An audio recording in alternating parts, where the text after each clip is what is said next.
Está aberta, gente. Pessoal, já vão colocando aí o presente. Aí a gente, na aula passada, a gente concluiu a questão 73. Vamos iniciando agora a questão 74. No tocante ao orçamento na administração pública, analisa as afirmativas. As afirmativas. Incompleto aqui. Aí o item 1, né, como eu estava falando para vocês, ao analisar questões com afirmativas que a gente vai identificar se é falso ou se é verdadeiro, a gente vai analisando uma a uma e analisando as alternativas, porque se for necessário e haver cortes, e houver cortes, a gente já vai cortando as alternativas que não nos servem para que a gente possa, na hora de marcar aquela correta, né? No item 1, nós temos que a lei orçamentária anual funciona como um instrumento de planejamento que instrumentaliza os programas contidos no plano plurianual no curto prazo. Olha o que é que o item 1 está dizendo. A lei orçamentária anual, que é aquela lei que é feita todos os anos, ela funciona como um instrumento de planejamento. E ela instrumentaliza os programas contidos no plano plurianual. No plano plurianual, é aquele programa, é aquele plano, né, aquele planejamento de médio e longo prazo, né, que é o de 4 anos, né? E a lei orçamentária anual e a lei de diretrizes orçamentárias são regidas e são organizadas de acordo com o plano plurianual, não é? A gente sabe. No curto prazo, né? Ele está dizendo que a lei orçamentária anual é a curto prazo. O item 1, na concepção de vocês, pelo pouco que a gente estudou na aula anterior sobre orçamento, o item 1 está certo ou está errado? Lei orçamentária anual é planejamento? Ela organiza o que está contido no plano plurianual e ela é de curto prazo? Quem é que lembra aí? Vamos aí as interações de vocês no chat.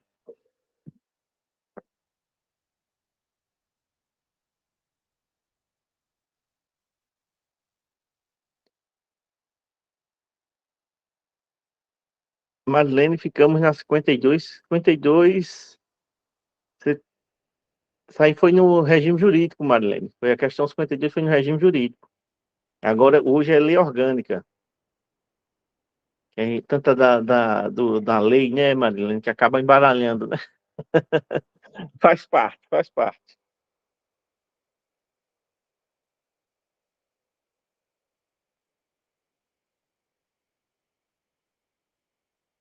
E aí, vamos lá? Lei orçamentária anual. É curto prazo? Sim, é curto prazo. Ela anualmente é feita. Sempre, a lei orçamentária anual é sempre apresentada, sempre não, tem que ser apresentada até o dia 30 de setembro de cada ano, e é a lei que vai ser votada num ano e que vai valer para o ano seguinte, né? É curto prazo. É instrumento de planejamento, sim, todo orçamento é instrumento de planejamento, né? Você planejar um orçamento da sua casa, de uma construção, da aquisição de um móvel ou de um imóvel que você vai fazer, você está se planejando, está se organizando, prevendo como você vai comprar aquele bem, né? A mesma coisa é o orçamento. O orçamento público, ele é instrumento de planejamento, de organização, de controle, né? É um instrumento de fiscalização também, porque hoje possibilita que qualquer cidadão possa acompanhar o orçamento e saber onde é que está sendo investido o dinheiro do município, né? O dinheiro não é, eu não gosto dessa palavra do dinheiro do município, sim, mas sim o dinheiro dos pagadores de impostos, né? Que somos todos nós, né? Que fica mais claro. E a lei orçamentária ela tem que ser de acordo com o plano plurianual, porque o plano plurianual é o macro, é aquele plano que é feito no ano para valer por 4, né?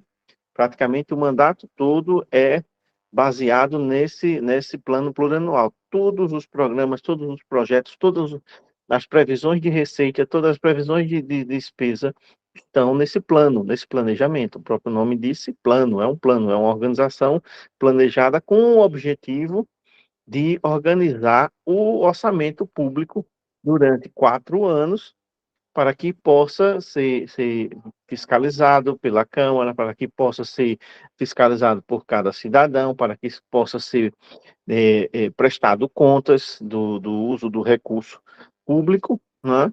E o plano plurianual é esse instrumento de médio e longo prazo, que ele é de 4 anos. De curto prazo, é a lei orçamentária anual e a lei de diretrizes orçamentárias, né? Que a lei de diretrizes, pelo menos pelo próprio nome já diz, diretriz, direciona como vai ser o orçamento daquele ano. Quais são as prioridades do governo, quais são os projetos, quais são os objetivos, quais são as metas a serem alcançadas, né? Aí a lei de diretriz orçamentária, que é sempre aprovada no primeiro semestre, ela é apresentada na Câmara, tem que ser apresentada até o dia 30 de abril, né?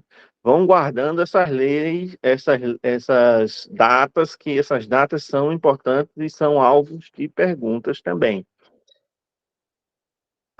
O limite de que a lei de diretriz orçamentária tem que ser apresentada, e são leis que são apresentadas única e exclusivamente pelo Executivo, não são leis que a Câmara apresente, são apresentadas pelo Executivo, diretrizes orçamentárias, a que vai direcionar e vai organizar, dizer como é que vai ser o orçamento, quais são os programas, quais são os objetos, quais são os projetos, quais são as metas, o que é que se quer construir, o que é que se quer oferecer de serviço no poder público.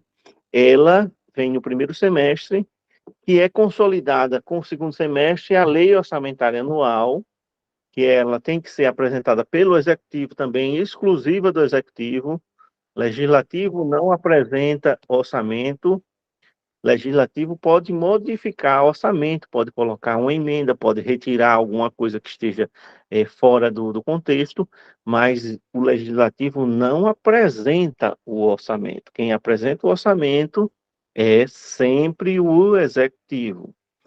A lei de diretrizes direciona e diz qual o caminho que o orçamento vai seguir, e a lei orçamentária, ela traduz, coloca no seu contexto todas as ações de previsão previstas para o ano seguinte, que vai ser feita pela gestão. De acordo, essa instrumentalização, essa organização, ela é feita de acordo com o plano plurianual, que é a lei maior que cobre o orçamento, que é aquela lei que é feita sempre no primeiro ano de mandato, sempre apresentada até o dia 30 de setembro, o plano plurianual. Ele é sempre feito só uma vez no mandato, primeiro ano de mandato, sempre dia 30 de setembro, até dia 30 de setembro, o plano plurianual tem que estar na Câmara. Também, exclusividade do Executivo, ele vai ser apresentado pelo Executivo para a Câmara debater e votar, com validade de 4 anos.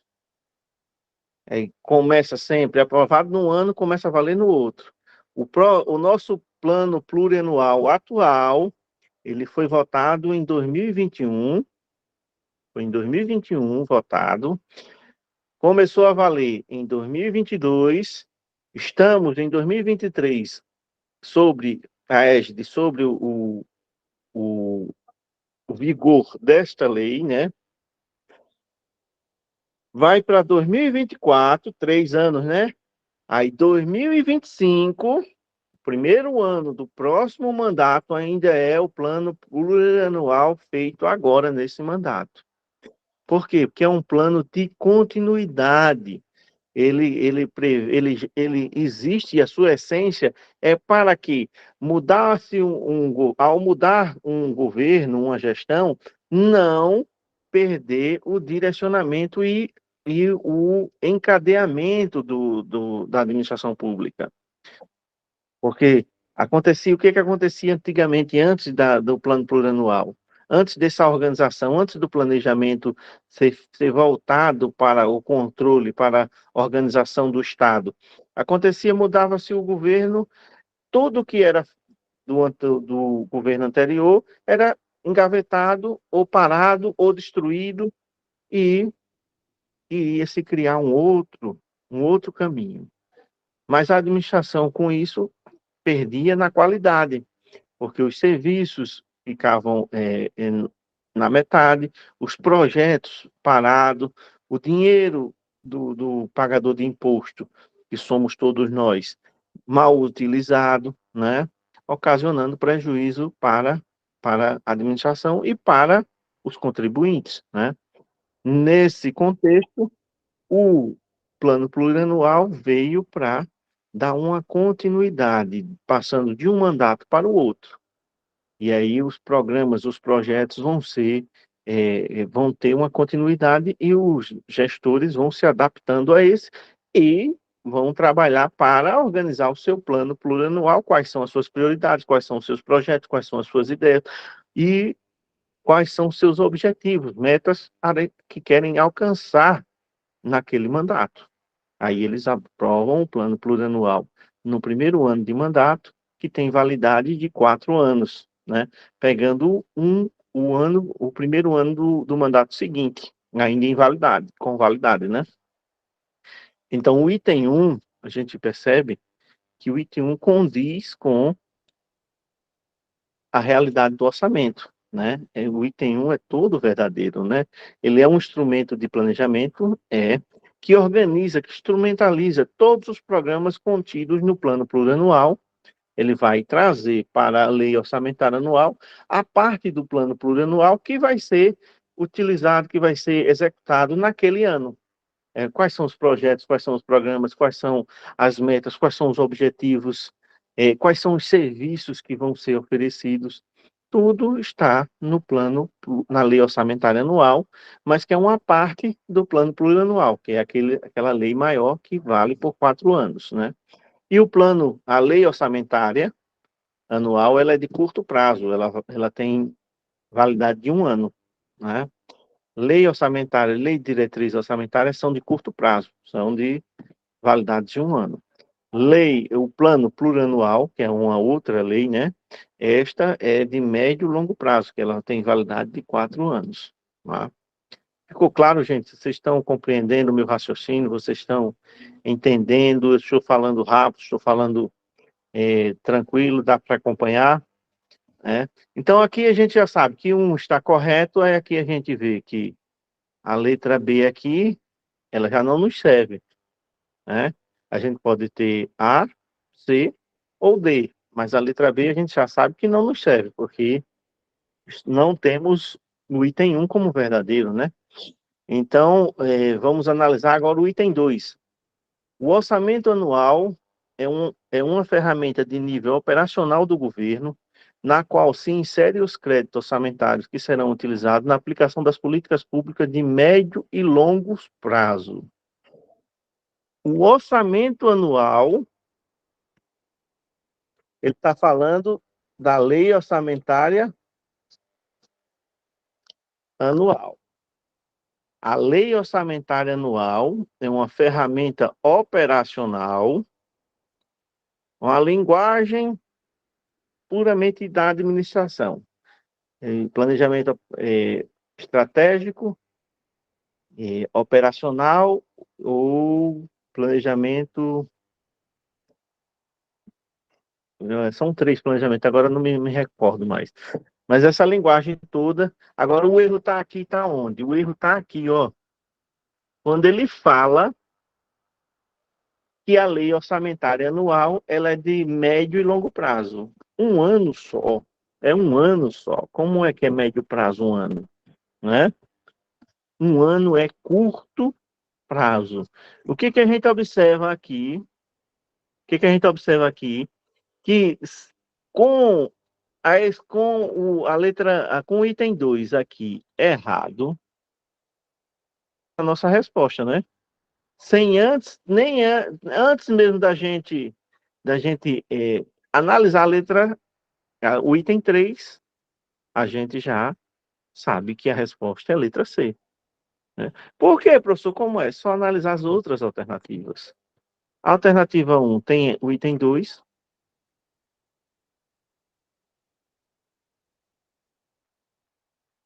A alternativa 1 tem o item 2. A alternativa D também tem o item 2. E a gente sabe que o item 2 está errado. Errado. A gente já sabe a resposta qual é a nossa letra C, né? Vamos confirmar analisando agora o item 3. Vocês entenderam por que o 2 está errado, gente? Vocês compreenderam?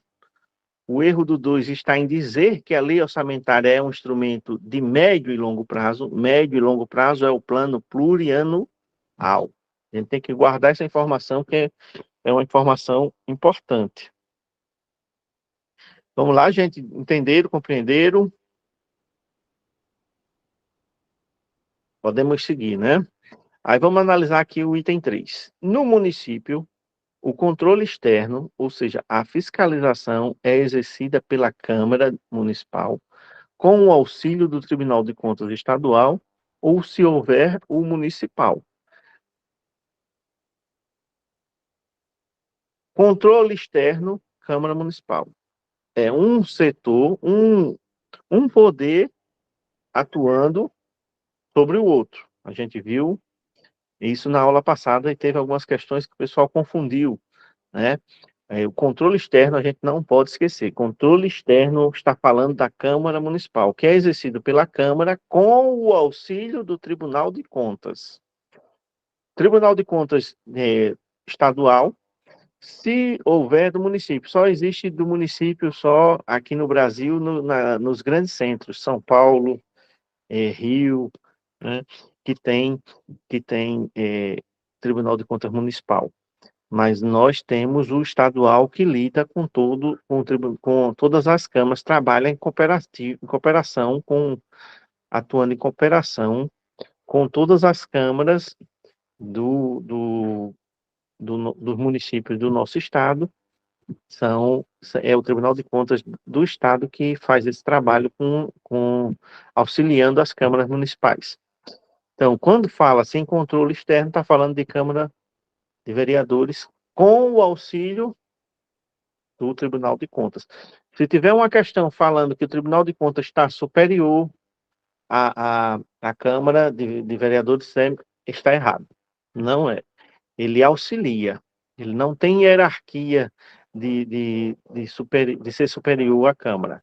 É tanto que a decisão final sobre qualquer aprovação de contas, ela é da Câmara de Vereadores. A decisão final é da Câmara. O Tribunal de Contas ele pode dar um parecer pedindo pelo indeferimento, né, pela não aprovação das contas. Mas quem vai aprovar, quem vai votar por último e vai definir se vai aprovar ou não, é a Câmara de Vereadores. Então, o Tribunal de Contas auxilia, não é superior à Câmara. Então, o item 3 está correto também, né? Nos dando a resposta à letra C, como a gente já tinha visto e identificado. Só ao analisar a 1 e a 2, a gente percebeu nas alternativas que a nossa resposta era a letra C. Dúvida, gente? A gente ficou até o parágrafo 6º aqui, né? Eu até marquei. A gente leu até o item C e ficou aqui no descumprimento, no parágrafo 6º, para a gente dar continuidade. Vamos lá, dando continuidade. O parágrafo 6º diz: o descumprimento do prazo previsto neste artigo impedirá o recebimento de transferências voluntárias e a contratação de operação de crédito. Qual é esse prazo? Qual é esse descumprimento que ele está falando? É o descumprimento do não repasse por parte do Executivo ao recurso do Legislativo. O prefeito, a prefeita, o chefe do Executivo não pode ultrapassar o dia 20 de cada mês para concluir o repasse com a verba que vai ser do Poder Legislativo. Se não repassar até o dia 20 de cada mês, é, tudo o resto é travado. Todas as transferências, toda a contratação de crédito, toda a transferência voluntária, tudo é travado. O município, o chefe do executivo, tem a responsabilidade e tem que cumprir o prazo de repassar o recurso da Câmara de Vereadores até o dia 20 de cada mês. E não pode perder esse prazo, tendo consequência de que pode ser interrompido o recebimento do recurso da União, e também as operações de crédito não podem ser contratadas também.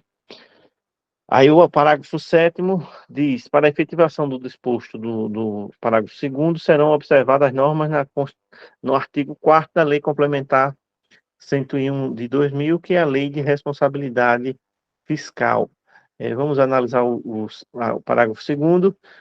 Com base no parágrafo não for suficiente, a questão quando ultrapassa os 70% com o pagamento de servidor, só para relembrar, né, que o limite para pagamento com servidor, com folha de pagamento de servidores, de colaboradores, é 70%. Quando ultrapassa esse limite, aí o município tem que agir para baixar para menos de 70%. Né? O limite é 70%, não é aconselhável nenhum gestor, nenhum chefe do executivo chegar aos 70%.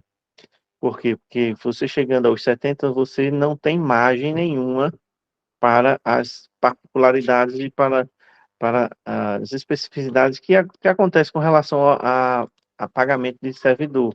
Porque o servidor tem tempo de serviço, né? O servidor tem a formação que vai aumentando, né? E quando você vai estudando e vai conseguindo ser novos títulos, essa titulação vai para a sua ficha funcional e você passa a receber um pouco a mais, né? E nisso, se você tiver fechado com os 70%, como é que você vai conseguir cumprir com as obrigações de arcar com essas despesas extras que acontecem todo ano o tempo de serviço das pessoas e com as graduações que as pessoas fazem, os estudos que as pessoas fazem, né, as promoções que as pessoas recebem. Por isso que nenhum prefeito, nenhuma prefeita, nenhum chefe do executivo pode trabalhar com a margem fechada dos 70%. Não pode. A mesma coisa é o pessoal da educação. Os 70%, por que que tem rateio? Por que que existe rateio na educação? Que do montante do recurso do Fundeb, 70% é para pagamento aos profissionais da educação. 70%. Nenhum chefe do executivo trabalha com 70% fechado, exatamente por conta dessa questão dessas particularidades. O professor fez um mestrado, ele vai dar entrada na promoção dele, ele vai elevar o nível de carreira dele e ele vai receber um pouco a mais. Se tiver trabalhando com 70% fechado, não vai ter recurso dentro dos 70% para pagar aquela promoção daquele professor, aquela evolução na carreira daquele professor. E assim é todos os funcionários. Aí tem os quinquênios, tem os aniversários, né? As pessoas fazem 5 anos. No caso do professor, é 5 anos, né? No caso do administrativo, como o tempo, a aposentadoria é 30 anos ou 35, aí é de 3 em 3 anos. O administrativo muda e o magistério muda com relação ao tempo de serviço. É. Aí tudo isso acontece de que o chefe do executivo precisa ter margem, né? Então, não pode ficar fechado nos 70%. Se houver alguma questão falando no que foi usado o limite, né, você já desconfie que essa questão tem alguma coisa errada, né? Agora, se tiver algum exemplo falando que ultrapassou e quais são as medidas a serem adotadas, aí a gente tem que lembrar daqui do parágrafo primeiro e do parágrafo 2º. O limite estabelecido neste artigo adotará se passar dos 70%. Redução, primeiro item, vou destacar aqui porque isso é importante. redução em pelo menos 20% das despesas com cargo em comissão. A primeira ação do prefeito é cortar na carne, cargo em comissão, redução de 20%. Dois, item 2, exoneração de não estáveis. Quem não for estável, não estiver com estabilidade, exoneração. Tem que tomar essa atitude drástica, né? E outras ações que vão especificando, né? Mas essas são as duas principais que a gente tem que ter em mente.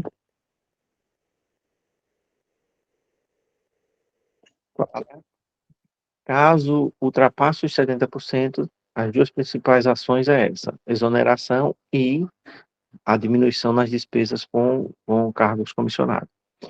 Aí o parágrafo 8º, o montante de recursos financeiros a serem entregue ao Poder Legislativo para atender às despesas com pessoal será o resultante da aplicação dos limites das regras fixadas na Lei de Responsabilidade Fiscal.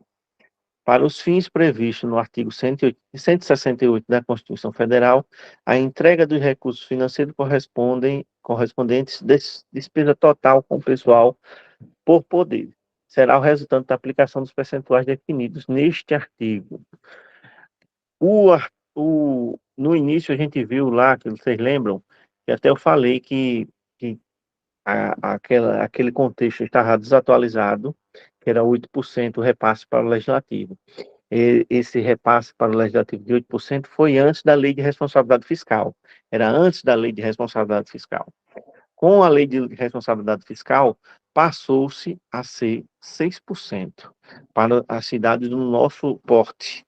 Aí vocês observem aqui embaixo, eu vou destacar agora, que está justamente o porquê que foi feita essa emenda à lei orgânica. A redação dada pelo artigo 81, pela emenda 29 de 2005, em virtude da Lei Complementar 101 de 2000, a Lei de Responsabilidade Fiscal, que colocou e definiu essa informação como o percentual do legislativo, né? 54% para o executivo. Aí temos aqui uma questãozinha. Na elaboração do orçamento público no Brasil, em sentido amplo, é um documento aprovado por lei que tem por objetivo essencial melhorar a aplicação dos recursos públicos em relação ao conceito de orçamento, analisa as assertivas, abaixo com V se verdadeiras ou F se falsas. É uma questãozinha de verdadeiro ou falso que a gente vai analisar item por item, já vamos analisando também aqui as respostas. Antes mesmo de responder, a gente observa aqui o item 1. A, C e B verdadeiros, e a letra D é a única que tem falso. Na minha concepção, na minha lógica, eles não iam colocar logo de primeira a resposta assim. Então, eu acredito que não seja falso o item 1. Antes de ler, eu já faço essa lógica, porque tem algo que não bate. Se for falso a primeira alternativa, já a resposta já é a letra D. A gente já descobre, eles não vão dar trabalho para a gente, vão dar logo entregar a resposta assim para a gente de cara. Eu acho difícil de acontecer. Mas vamos ler e vamos descobrir. O orçamento é aprovado para um determinado exercício financeiro. Verdade ou falso? O orçamento ele é válido para um determinado exercício financeiro, ele é aprovado para um ano, ele é aprovado para dois, ele é aprovado para três, ou ele é aprovado para um ano imaginário, ou um ano no futuro, como é? Me digam aí no chat, quero ver aí no chat. A Marilene já botou a resposta? Não, é verdadeiro, o C é de certo, é, Marilene?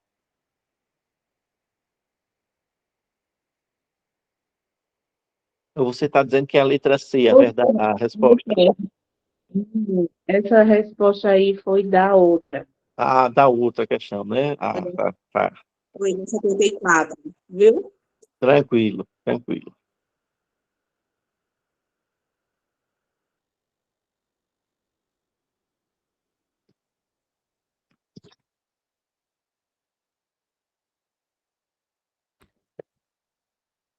Vamos lá. O orçamento é aprovado para um determinado exercício financeiro ou não?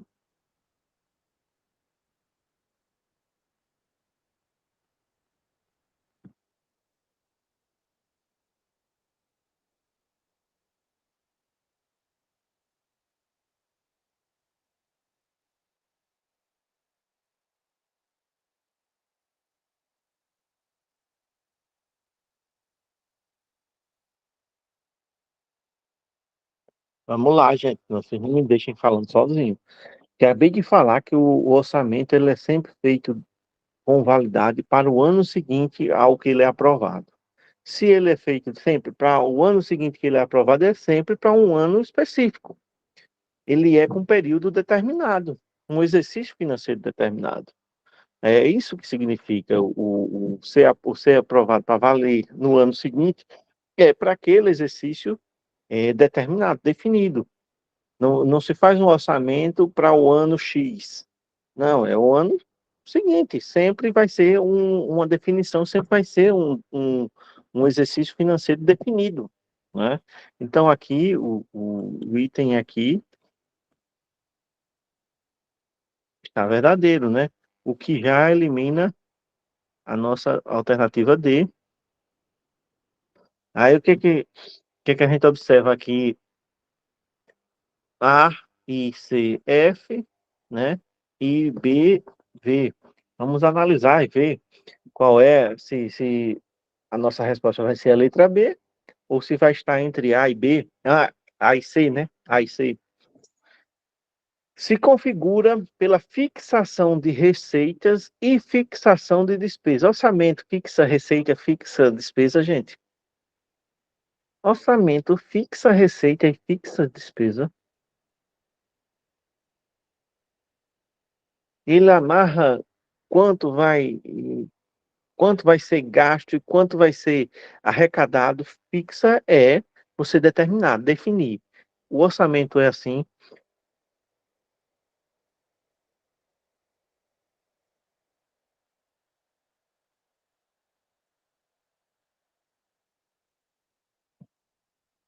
Hoje vocês estão em silêncio absoluto. Isso é sinal de que vocês não leram, não revisaram, não se aprofundaram na nossa lei orgânica na aula passada, né?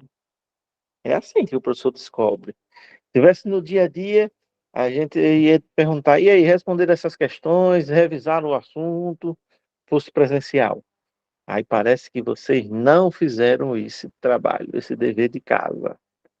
Não foi? Estou certo ou estou errado?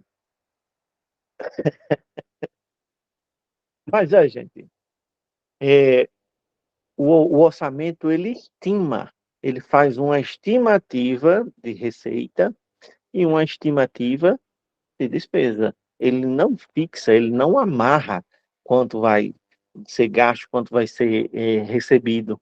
É uma estimativa, até porque o recurso vai entrando mês a mês e há uma variação. Tem meses que o FPM entra mais, tem outros que entra menos, tem meses que o Fundeb entra mais, tem outros que entra menos, o SUS, o da assistência, o recurso da assistência, todo o recurso do município ele é variável, não tem uma fórmula exata. Então não tem como você prever exatamente quanto que vai entrar. Você faz uma estimativa. Então, orçamento é estimativa de receita e estimativa de despesa, né? Então, a nossa alternativa 2 aqui está errada, né? Aí aqui fica entre A e C, né? A e C. Agora a gente decide, ó. O terceiro ou é falso ou é verdadeiro. Então, a gente sabe. Se for falso, é letra A, nossa resposta. Se for verdadeira, é letra C, nossa resposta, né? Então, aqui a gente já vai aqui no item 3. A lei da sua elaboração é uma ação do poder legislativo. Verdadeiro ou falso? O orçamento é uma ação do legislativo.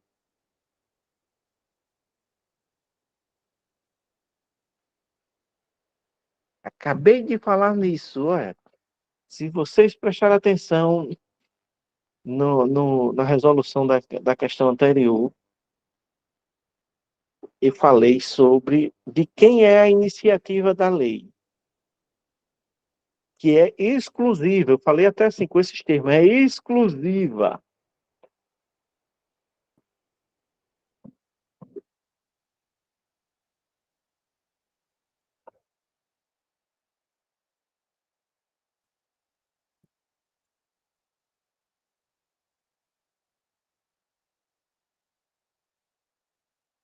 Vamos lá, galerinha. É falso, Marcelo. Marilene é exclusiva do executivo. O legislativo pode alterar, pode modificar, pode fazer emenda, mas a exclusividade de proposição é do executivo. Não vamos errar mais isso. Não vamos, eu falei da questão anterior, olha, é assim, até o dia 30 e é exclusiva do Poder Executivo. Olhe, vão anotando aí, vão fazendo um rascunhozinho do que a gente fala, que a gente está falando são informações importantes. Então, aqui é falso. Nossa alternativa certa é letra A. E a letra C está errada. Falou em orçamento, a proposição, a lei é exclusiva do executivo. Não errem mais isso. A lei é de exclusividade do executivo, proposição do executivo. O legislativo, ele pode fazer emenda, ele pode propor alguma alteração, alguma modificação. Lembrando que o legislativo não pode vetar a lei 100%. Ele tem que aprovar alguma coisa. Ele pode alterar e mostrar que tem que ser melhorado, tem que ser corrigido algo, mas a lei tem que sair aprovada de alguma forma. Uma parte dela, ela tem que sair aprovada, né? Então, vocês guardem isso na mente de vocês. Toda vez que falar de quem é vamos dizer, a responsabilidade de apresentar o orçamento é sempre o poder executivo. Sempre o poder executivo. Sempre o poder executivo. Sempre o poder executivo, né? E assim, a letra A é a nossa resposta. Aí vocês observem a letra, o item 4, né? É uma ferramenta que estima receita e fixa despesa, né? Estima receita, é porque o orçamento varia, né? A arrecadação varia, e as despesas previstas em cada projeto, em cada programa, né? Vai estar lá fixando a despesa daquele programa, daquele projeto, né? Agora, fixar receita que não é fixado receita. Por quê? Porque há uma variação, depende da arrecadação, do dia da educação, depende de quê? Depende do número de alunos, o dinheiro da saúde depende de quê? Depende da produção, né? De quantos atendimentos os agentes de saúde estão fazendo, quantos exames estão sendo feitos, quantos atendimentos estão sendo feitos na casa maternal, quantos atendimentos são feitos no PSF, tudo entra no sistema único da saúde, né? Tudo é informatizado e o código de acesso é o cartão do SUS, né? Que vão aí vocês, acho que todo mundo aqui ou já passou por algum procedimento ou conhece alguém que passou por algum procedimento pelo SUS e depois recebeu um e-mail do DataSUS mostrando quanto custou aquele atendimento, aquele procedimento, né? Quem está com o cadastro atualizado, com o e-mail tudo, recebe um e-mail explicando e mostrando quanto é que foi aquele procedimento que foi feito pelo SUS, né? O SUS tem muito ainda a melhorar e a ser aprimorado, tem, mas é um sistema bacana que atende gregos e troianos, né? Atende pobres e ricos, todo mundo tem direito ao SUS, né? E por isso a gente tem que trabalhar para melhorá-lo, para aprimorá-lo, nunca para destruí-lo. Entenderam, gente? Então, gente, quando se falar de quem é a responsabilidade pela elaboração da lei orçamentária, lei de diretrizes, plano plurianual, executivo. Executivo, executivo. Vou repetir 10 vezes. Executivo. É a responsabilidade do executivo. Me digam agora aqui qual é a alternativa incorreta aqui do nosso, da nossa questão 77. O orçamento público é a principal ligação entre o planejamento governamental e a gestão financeira. Por intermédio dele, é possível acompanhar a execução dos planos e verificar a disponibilidade de recursos financeiros. Assinale a alternativa incorreta a respeito do orçamento público. Vocês têm 4 alternativas e uma errada. Me digam qual é a errada. Procurem a errada.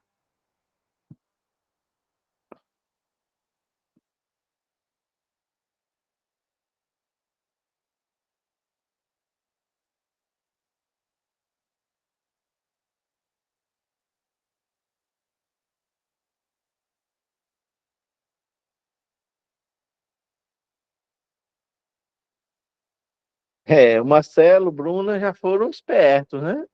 Muito bem. Eu gosto de ver assim, atenção aos detalhes.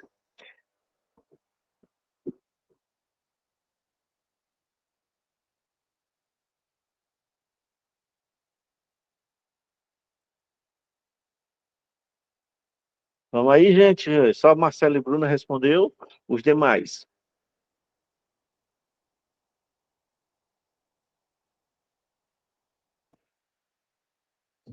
Vamos lá. Alternativa A. O orçamento público faz a previsão estimativa de receita e estabelece as despesas a serem realizadas no período de um ano. O orçamento público pode ser visto como um mecanismo disciplinador e de controle administrativo, jurídico e contábil, econômico e financeiro na forma da lei. Certo também. Letra D, vamos analisar a letra D.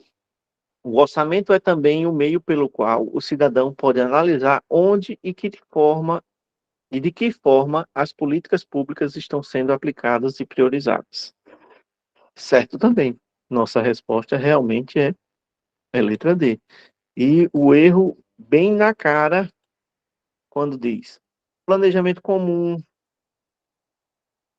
sem necessidade de ter forma de lei e visa organizar a gestão financeira para o exercício no período atual. E não é no período atual, né? É sempre no período seguinte. Sempre no período seguinte. E é através de lei. Nada na administração pública pode ser sem necessidade de lei. Nosso regime é o nosso regime jurídico, nossa administração pública é regida sempre por lei. Nós fazemos tudo o que nós queremos enquanto pessoas físicas, desde que não tenha uma lei que nos proíba. Mas enquanto administração pública, enquanto gestor público, nós fazemos tudo o que a lei determina, disciplina. Né? Então está na cara que a letra C é a nossa alternativa. Dúvidas? Dúvidas, perguntas? Nenhuma pergunta? Vamos seguir para a próxima.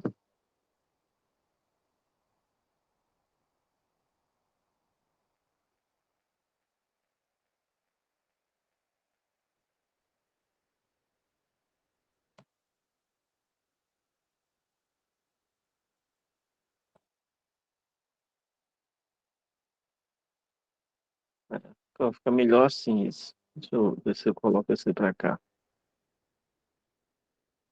Fica feio. Deixa assim mesmo. Entre aspas, é uma fala de um cidadão chamado José Matias Pereira. Ele resume o que é que ele está falando aí. apresenta-se como forma de restringir e disciplinar o grau de arbítrio do governante. O que é que disciplina? O que é que organiza? O que é que restringe no sentido assim, você não pode fazer o que você quiser. Você só pode fazer o que está de acordo com isto, com esta lei, né? A gente sabe que se trata de uma lei, mas qual é essa lei que ele está falando?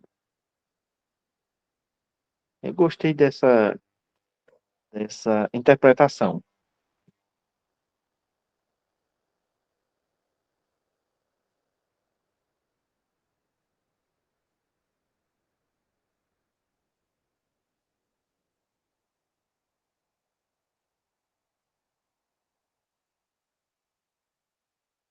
É a política pública, gente, que apresenta como forma de restringir e disciplinar o grau de arbítrio do governante. É o orçamento público, é a campanha publicitária, é o planejamento estratégico, é o plano de recursos humanos. O que é que organiza, que restringe, que disciplina a escolha, o arbítrio, o movimento? Qual é o arbítrio do governante? É a escolha que ele vai fazer, o que ele vai investir, quais são os programas, quais são os projetos, né? Que palavrinha vem aí para encaixar nessa frase e nos dar a resposta?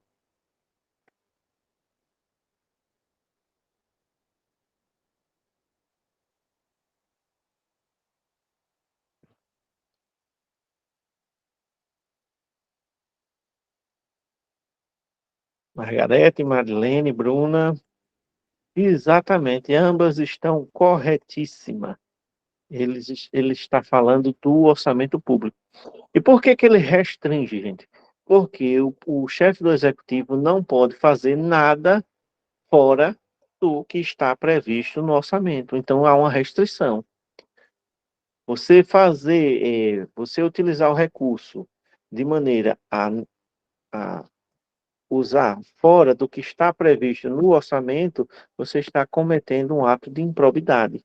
Então há uma restrição ao movimento do governante.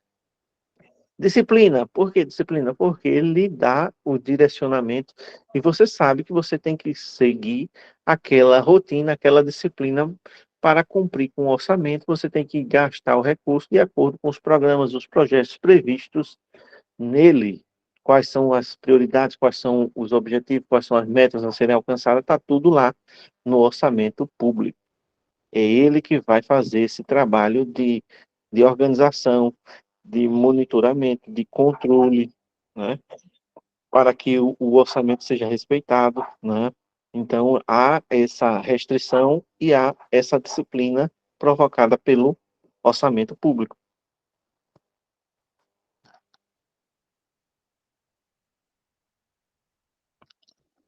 As duas questãozinhas,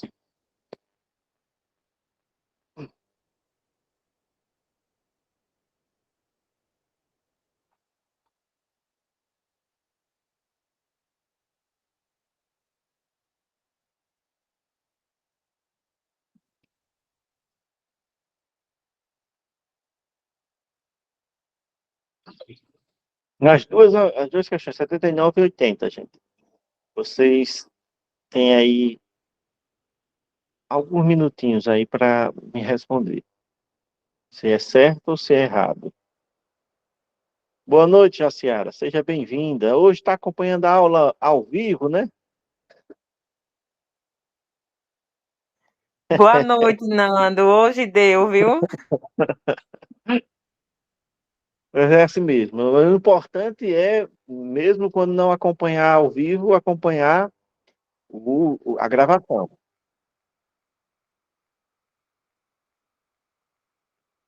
São duas questõezinhas aí sobre o orçamento público, de certo ou errado, que vocês vão me responder. Vocês têm 2 minutinhos para lerem e responderem.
80 certo, 79 certo, 80 certo.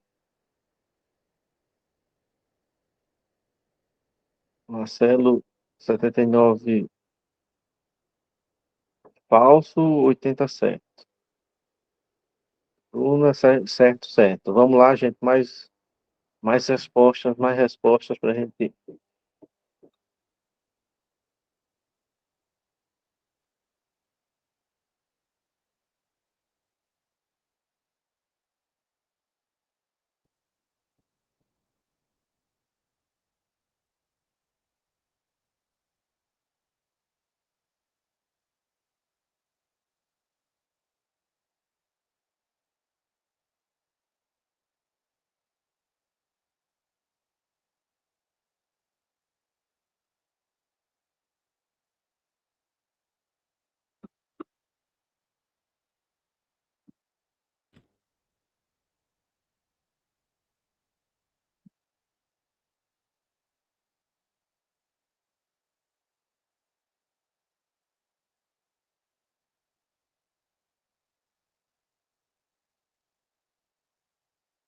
Margareta, as duas estão certas.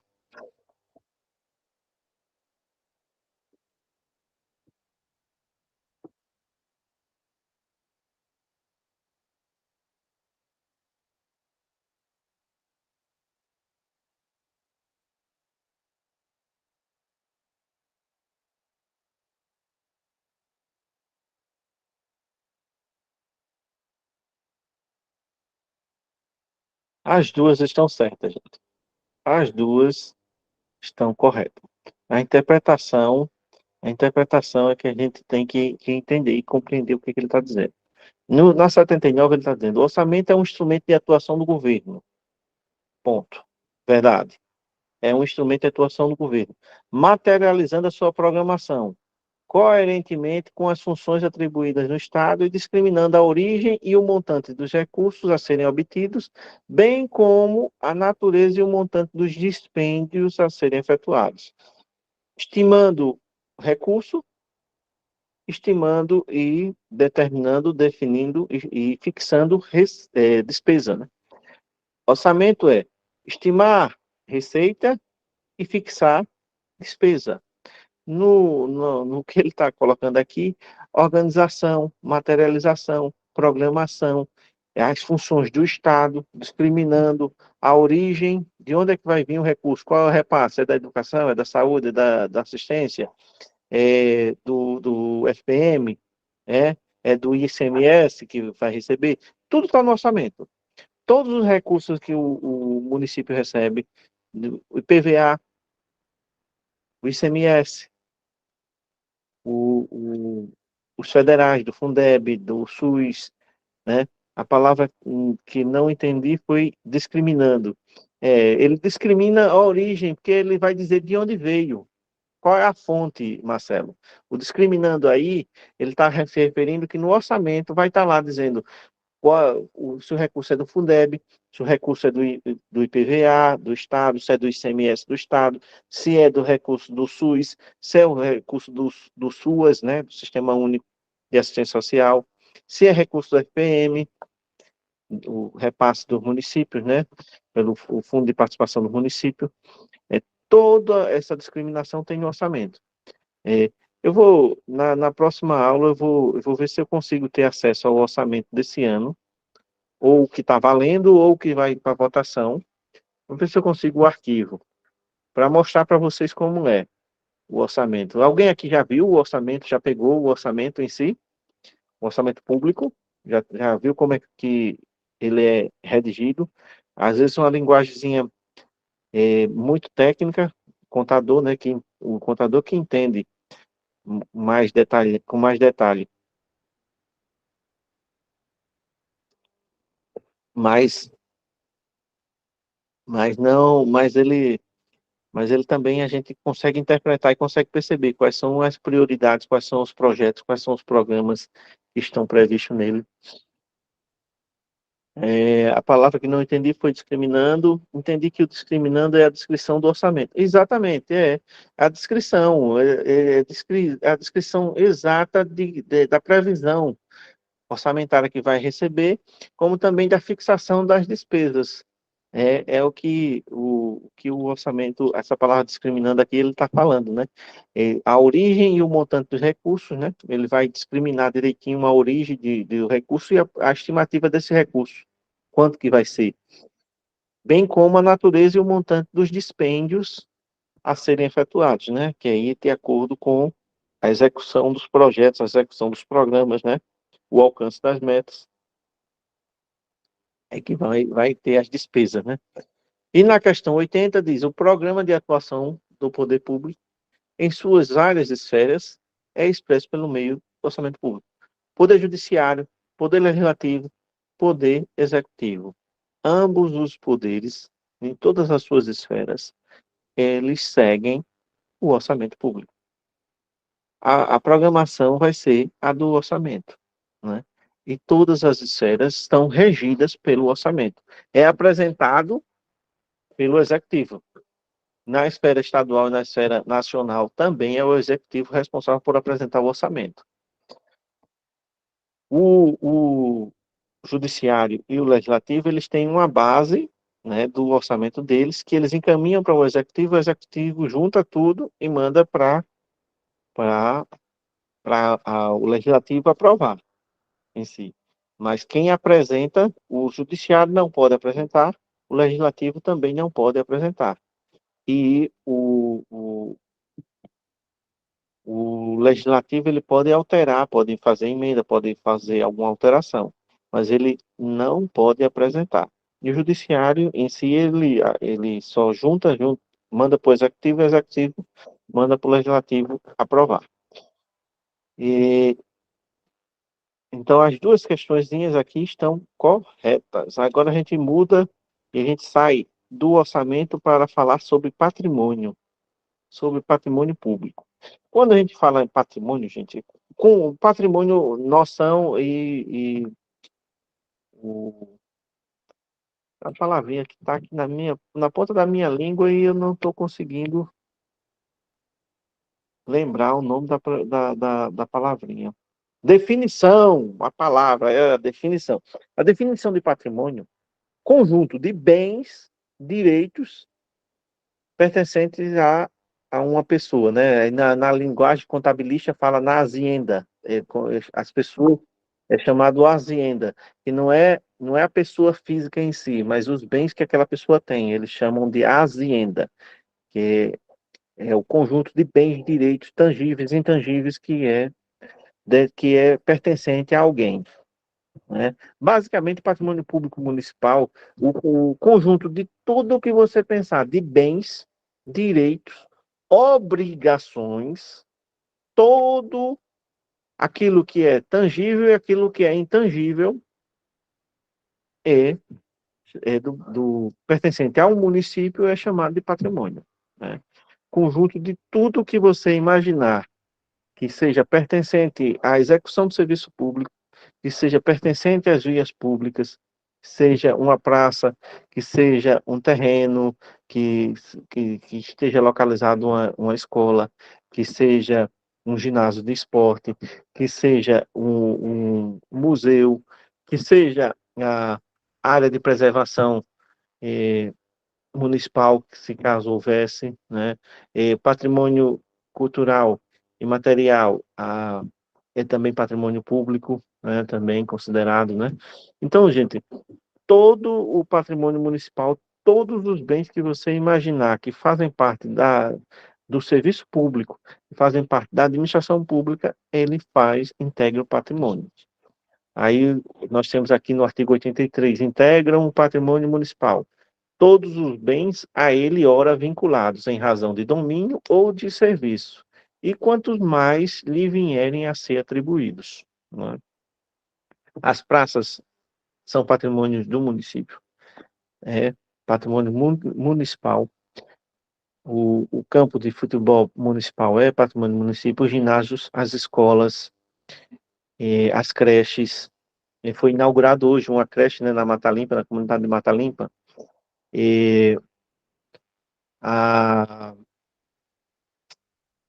os locais onde os serviços são feitos, mesmo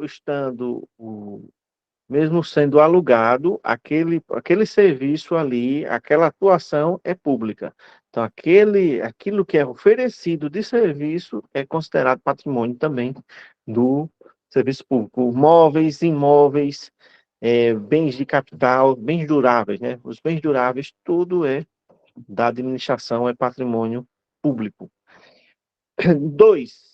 Os frutos provenientes dos seus bens, execução de obras e prestação de serviço. Todas as prestações de serviço, todos os serviços oferecidos é patrimônio público. No CRAS, no CREAS, na direção da escola, na secretaria da escola, nas secretarias municipais.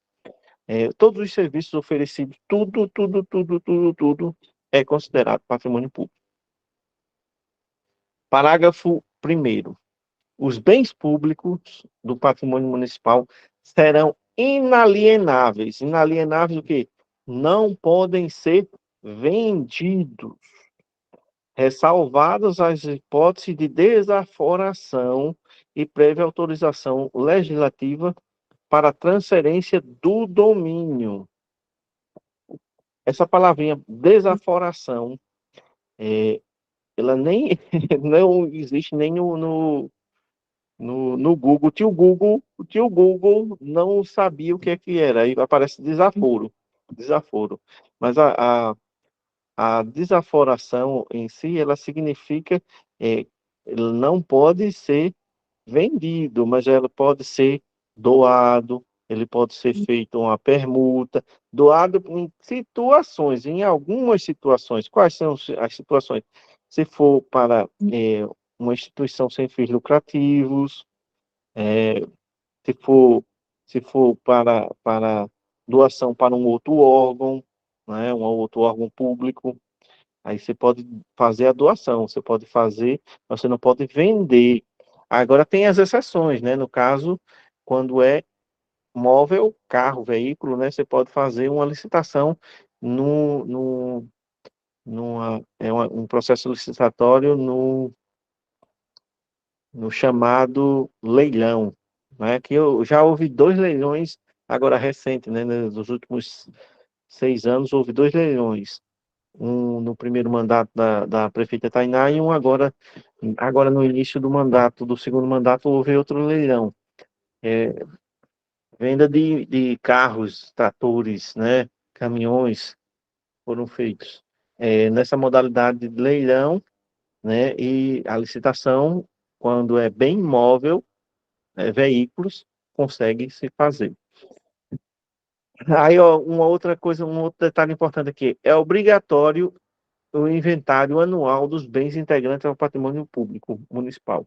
Todo ano o gestor tem que fazer esse inventário, esse levantamento de todos os bens que pertencem ao município. Não dá uma trabalheira danada, mas tem que ser. Principalmente quando adquire novos imóveis, né? Aí vocês têm o setor de tombamento, né? Do patrimônio que eles nos bens públicos tem uma plaquetazinha, né? Identificando aquele bem, né? Chamado setor de tombamento do patrimônio público, né?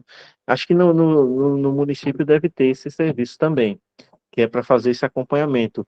O pessoal da educação que adquire novos imóveis, troca de equipamento, né? Aí tem que ser registrado todo direitinho, a escola tem que fazer aquele inventário, aquele levantamento de tudo que chegou, né?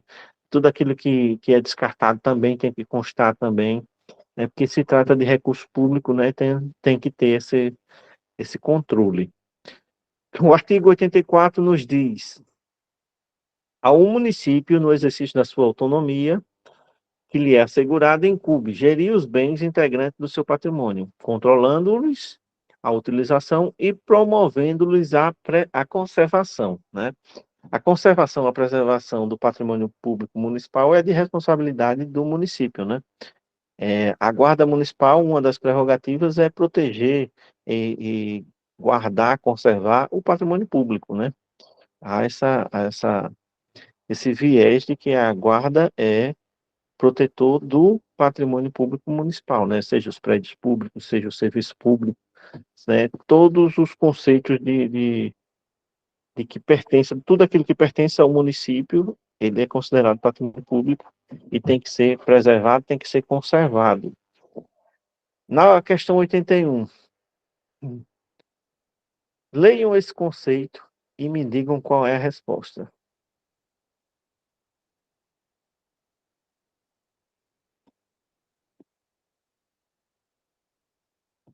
Marlene já respondeu?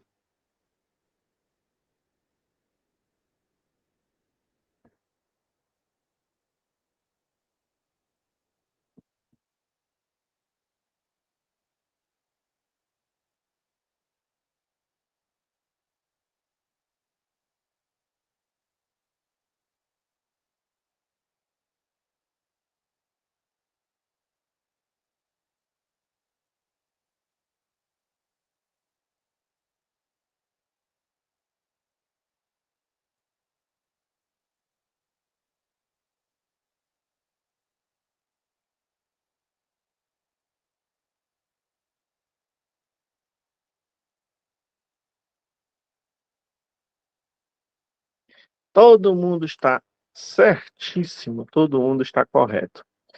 O texto se refere à definição de patrimônio, né?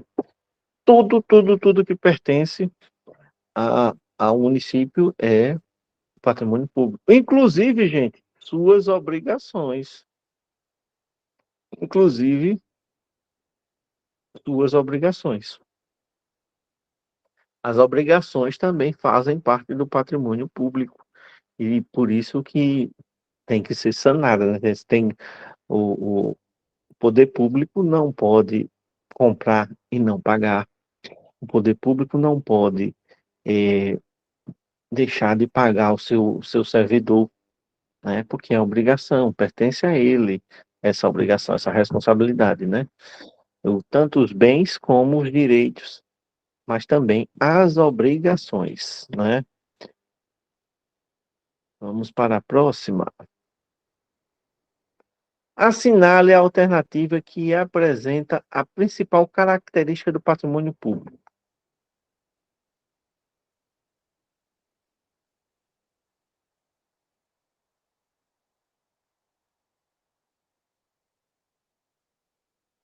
A principal característica do patrimônio público. Quero ver quem é que vai identificar aí qual é a alternativa. Finalidade econômica, cultural, social, econômica, privada, coletiva, pública. Propriedade pública. Propriedade coletiva, propriedade privada.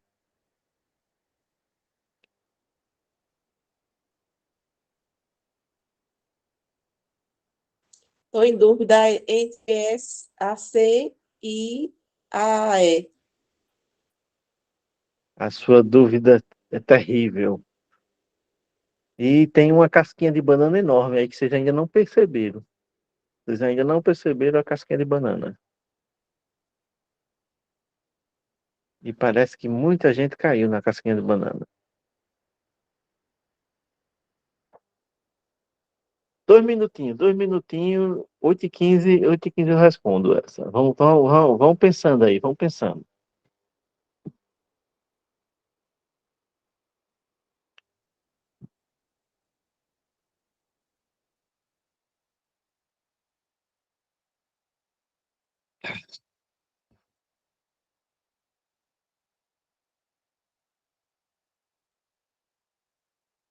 Enquanto vocês ficam pensando aí, deixa eu ligar aqui a tomada do carregador que já está pedindo aqui bateria já.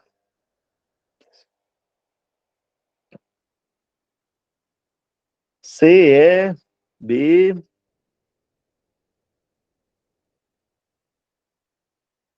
A Bruna ficou na dúvida entre E ou C. C, C, E, B.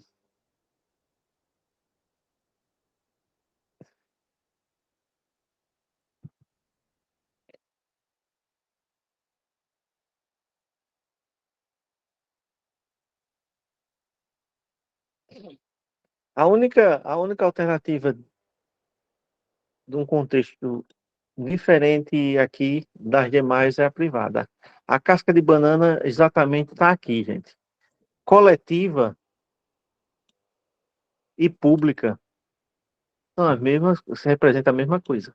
O que é público é coletivo, o que é coletivo é público. Tá vendo a casca de banana?